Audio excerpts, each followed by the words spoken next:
আসসালামু আলাইকুম guys, welcome back to my another new blog video. তো আজকে ক্যাপশন আর থাম্বনেল থেকে বুঝে গেছেন যে আমি কি ভিডিও বানাবো। তো আজকে সেই শাহী ডালা বানাবো। শাহী ডালার জন্য আমার কি কি লাগবে আমি সবগুলো আপনাদেরকে দেখাই দিতেছি প্রথমেই।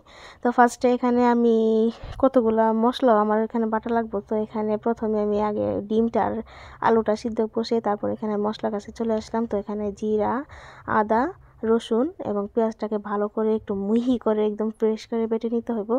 তো এগুলা দিয়া আজকে আমি বিরিয়ানিটা রান্না করব। আর এখানে আমি বিরিয়ানি মশলাটা নিছি, আর এখানে আদা রসুন জিরা সবগুলা বাটা, আর এখানে যে গরম মশলা সবগুলো নিয়ে নিলাম। আর এখানে আমি আজকে কবির বড়া বানাবো। তো এখানে আমি কবিগুলো সিদ্ধ করে নিব, হালকা একটু সিদ্ধ, বেশি সিদ্ধ করা যাবে না, নাহলে পুরি কবিগুলো একদম ভেঙে যাবে। তারপর এখানে আমি মাংসের দিকে আসলাম। তো মাংসটা একদম খালি এটাকে ভাজতে হবে, কোনো লবণ আর একটু হলুদ কিছুই দেওয়া যাবে না। একদম পিওর এভাবে ভাজলে না অনেক মজা লাগে রোস্টটা। তো এভাবে কারা কারা রোস্ট রান্না করেন অবশ্যই আমাকে কমেন্ট করে জানাবেন। আর এখানে যে এই রোস্টটা মানে একদম রোস্টটাকে হালকা বেশি মিডিয়াম, বেশি লাল করা যাবে না, এরকম সুন্দর একটা কালার এনে তারপর এটাকে উঠিয়ে নেওয়া হয়েছে। তারপর এই রোস্টের তেলটা দিয়ে আজকে রোস্টটা রান্না করব। তারপর এখানে পেঁয়াজ দিয়ে দিল তেলের মধ্যে।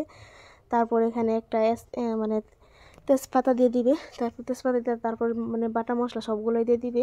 বাটা মশলা পরিমাণ মতন দিয়ে তারপরে এখানে ভালো করে কষিয়ে নিতে হবে যাতে মশলার কাঁচা গন্ধটা চলে যায়। তারপর এখানে লবণ দিয়ে ভালো করে নাড়াচাড়া করতে হবে। তারপর পরিমাণ মতো পানি দিয়ে মশলাটাকে আবার কষাতে হবে। তারপর এখানে এই যে রোস্টগুলো দিয়ে দেওয়া হইতেছে।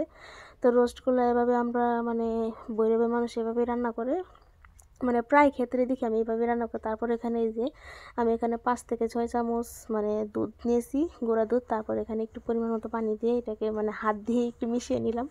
তারপরে এটাকে আবার রোস্টের মধ্যে ঢেলে দিয়ে তারপরে একটু চিনিও দিলাম, কিন্তু আমি চিনিটা দেখাতে ভুলে গেছি। তো এখানে ঢাকনা দিয়ে হয়ে গেছে। আর এখানে এই যে আমি বিরিয়ানি যে রান্না করবো সেই মাংসের কাছে চলে আসলাম। এখানে সব মশলা দিয়ে তারপর তেল দিয়ে তারপরে এলাচি দারচিনি দিয়ে তারপর এটাকে রেখে দেওয়া হলো। তারপর এখানে রোস্টের মধ্যে ফিরে আসছি আমি। তো রোস্টে এখানে একটু কাঁচামরিচ দিয়ে তারপর রোস্টটাকে নাড়াচাড়া করে একটু তুলে নেওয়া হবো রোস্টটা। তো রোস্টটা আমার এখানে কমপ্লিট হয়ে গেছে। তারপর এখানে আবার এই যে বিরিয়ানির যে মাংসটা ছিল সেটার মধ্যে পরিমাণ মতন 1 কাপ পানি দিয়ে তারপর এটাকে দমে বসানো হলো। তো এখানে এটা রান্না হোক আর এটাকে আমি এখানে রেখে আসি। তারপরে যে এটা আমার প্রায় কমপ্লিট। তারপরে এখানে যে ডিমগুলো আছে, যে ডিমগুলো ভালো করে একটু ছিলে নিতে হবে। আর এখানে আমার মামাতো বোন আমাকে অনেক হেল্প করছিল কাজের মধ্যে। আর এখানে আমাদের এই যে বিরিয়ানির যে মাংসটা ছিল সেটা অলরেডি রেডি হয়ে গেছে। আর এখানে যে বুট চানা বুটও দেওয়া হয়েছিল, চানা বুটটা দিলে দেখতে একটু সুন্দর লাগবে, তাই একটু দিয়েছিলাম, সুন্দরের জন্য দিয়েছি। তো এখানে আপনারা চানা বুটটা চাইলে স্কিপ করতে পারেন। তো এখানে যে দেখেন পেঁয়াজগুলো হালকা একটু বাদামি রং হয়ে গেছে। তারপর এখানে চালটা দিয়ে দিলাম, বিরিয়ানির চালটা। তো বিরিয়ানির চালটা দিয়ে বিরিয়ানিটাকে ভালো করে রান্না করতে হবে। চালটাকে একটু হালকা একটু লাল লাল করে ভাজলে তো চালটা অনেক ভালো লাগে, সুন্দর করে গ্রান আসে। আর এখানে মুরগির যে গ্রেভিটা করা হয়েছিল ওইটাকে দিয়ে দিল। আর এখানে একটু পরিমাণ মতন 2 কাপ পানি দিয়ে দিল। তারপর এখানে পরিমাণ মতো লবণ দেওয়া হয়েছে। তো লবণটা প্রথমে কম দেওয়া হয়েছিল, তো এখানে আবার দিয়ে দিয়েছে। তারপর এখানে বিরিয়ানি মশলাটাও দিয়ে দিল। বিরিয়ানি মশলাটা দিয়ে ভালো করে একটু নাড়াচাড়া করতে হবে। এই নাড়াচাড়াটা একটু ভালো করে করলে নিচেটা পড়ে যাবে না। আর এখানে পরিমাণ মতো আরেকটু পানি দিয়ে দিল। দিয়ে তারপর এখানে 5 থেকে 6টা কাঁচামরিচ আর 10-12টার মতো কাঁচামরিচ দিয়েছে। তো এই কাঁচামরিচটা দেওয়ার পর এখানে ভালো করে নেড়ে চেড়ে এখানে ঢাকা দিয়ে দিল। আর বিরিয়ানিটা একটু পর পর নাড়া দিয়ে দেখতেছে যে তলে দিয়ে যাতে লেগে না যায়।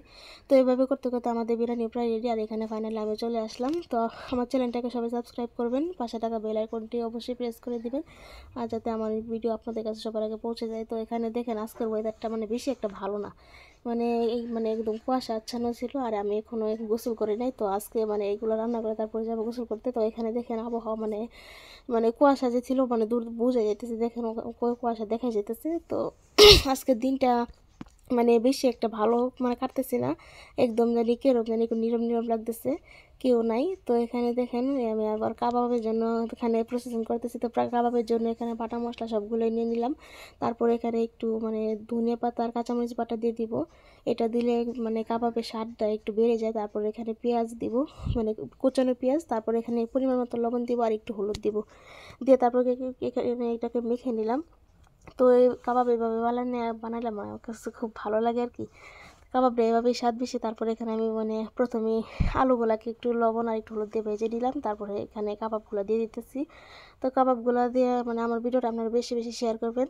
আর কাবাবগুলো দেখেন কি সুন্দর কালার হইতেছে, মানে একটু অল্প তেলে ভাজা কাবাব। মানে এমনি তো নর্মালি কাবাব বানাতে হয় একটু ডুবো তেলে ভেজে, তো মানে গরিবস কী করবো এত টাকা পয়সা নাই, তো কম তেলে ভাজা হইতেছে। আর কাবাব আমার এখানে কমপ্লিট। তো এখানে আমি আবার ফাইনালি আবার আমার কবির বড়ার মধ্যে চলে আসি। তো কবির বড়ার মধ্যে আমি পেঁয়াজ কুচি, ধনেপাতা কুচি আর একটু কাঁচামরিচ কুচি আর বাটা মশলা মানে সবগুলোই দিলাম। আর একটু হলুদ দিলাম আর হালকা একটু মরিচের গুঁড়ো দিলাম, দিয়ে মানে এখানে আমি লবণ মানে পরিমাণ মতো লবণ দিয়ে তারপর এখানে আমি আটা ব্যবহার করবো। মানে আজকে আমি বেসন ইউজ করবো না, মানে বেসনটা ঘরে নাই। আর এখানে আমি আটা দিয়ে এই বড়াটা অনেক স্বাদ হয়েছিল আর সবাই এই বড়ার ফিদা হয়ে গেছিলো, মানে ফ্যান হয়ে গেছিলো এই বড়া খেয়ে। এই বড়াটা এত স্বাদ ছিল কেন। তো এখানে মানে আমি এইভাবে আজকে বানাইতেছি। আমি আবার মানে মানে বেগুনি যেভাবে বানাই ওইভাবে বানাই, কিন্তু আজকে আমি এভাবে সব কিছু একসাথে দিয়ে তারপরে এইভাবে ভাজবো। আর হালকা মানে পরিমাণ মতো একটু একটু করে পানি দিয়ে দিতেছি, যাতে বেশি যাতে আঠালো না হয়ে যায়, মানে একদম পারফেক্ট একটা যাতে শেপ আসে। তো এভাবে দিতেছি। তো এটাকে আমি মানে মেখে তারপরে এটাকে মানে বেজে নিতেছি। তো তেলের মধ্যে আমি দিয়ে দিচ্ছি একটু একটু করে, আর এখানে একটুখানি রয়েছে তো একটু লাল লাল করে ভেজে নিচ্ছি। তো ফাইনালি আমি এখানে গোসল করে চলে এসেছি, আমার কাজ শেষ। তো আমার কাজ কমপ্লিট হতে প্রায় 3:30 বাজছে। তো আমি এখানে মানে এবার ডালাগুলো সাজিয়ে নিব। তো ডালা সাজিয়ে তারপর আমি এখানে রিভিউ দিতে বসবো। তো দেখেন আজকে আমার ডালাটাকে সুন্দর লাগছে। তো আমি অনেক সুন্দর করে ডালাটা মানে সাজাতে চেষ্টা করছি, যে অনলাইনে যেভাবে সাজানো হয় মানে ওইভাবেই মানে চাইছি সাজাতে। তো আমার মোটামুটি দেখেন কি সুন্দর লাগতেছে। তো অল্প খরচে আমি এগুলো বানিয়ে নিলাম। আর ঘরোয়া উপায়ে বানালে স্বাস্থ্যসম্মতভাবে খাওয়া যায়, তো এটা আপনারা সবাই জানেন। তো আমার ডালাটা এত সুন্দর করে সাজাতে আমার নিজের কাছে অনেক ভালো লাগতেছে। তো আমি এখানে চলে এসেছি ফাইনালি রিভিউ দিতে। আর এই ডালাটার ওজন প্রায় 5 কেজির মতো ছিল। তো এটা মানে অনেক মজা হয়েছিল ডালাটা। আর আমি এখানে মানে দেখাইতেছি রোস্ট আর মানে সবগুলো আমি সুন্দর করে সাজাইলাম। আর এখানে আমি মানে আমার একটা জিনিস মিস করতেছি, শশা মানে ছিল না বলতে আমরা আনতে ভুলে গেছি। তো শশা ছাড়াই আজকে এটা রিভিউ দেবো, তো কিছু করার নাই। তো আপনারা যদি এভাবে বাসায় ডালা বানাতে চান মানে অল্প খরচে বানাতে পারবেন। আর অনলাইনে আনতে গেলে না অনেক টাকা খরচ হয়, তো 5 থেকে 6 হাজার টাকা লাগে। আর অনেক মানে 4 জনের সেটা মনে হয় 2 থেকে 2.5 হাজার টাকা লাগে। তো এখানে আমি এখানে যতটুকু রান্না করেছি মানে প্রায় 8 থেকে 9 জন খাওয়া যাবে এতগুলো রান্না করছি। তো এখানে আমি সবগুলো একটু একটু করে মানে তুলে নিলাম মানে রিভিউ দেওয়ার জন্য।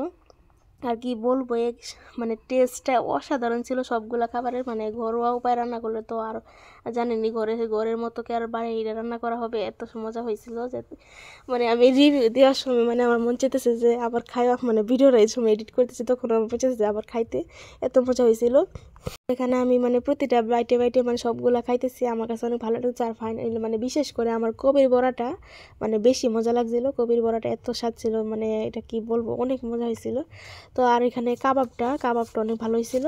আর রোস্টটা তো মানে অসাধারণ হয়েছিল, মানে আমার এই সবগুলো খাবারই একদম ফেভারিট। আর বিরিয়ানিটা একদম পারফেক্টলি কুক হয়েছিল, বিরিয়ানিটা বেশি ভালো লাগছিল। তো এখানে আমার মানে খাইতেছি মানে আমি যে ভুলে যেতেছিলাম যে এখানে ভিডিও করতেছি। তো এখানে আপনারা চাইলে অবশ্যই ওই ডালাটা মানে ট্রাই করতে পারেন। তো আজকের মতো এখানে বিদায় নিচ্ছি। আল্লাহ হাফেজ সবাইকে, হ্যাপি নিউ ইয়ার আবার সবাইকে, আল্লাহ হাফেজ।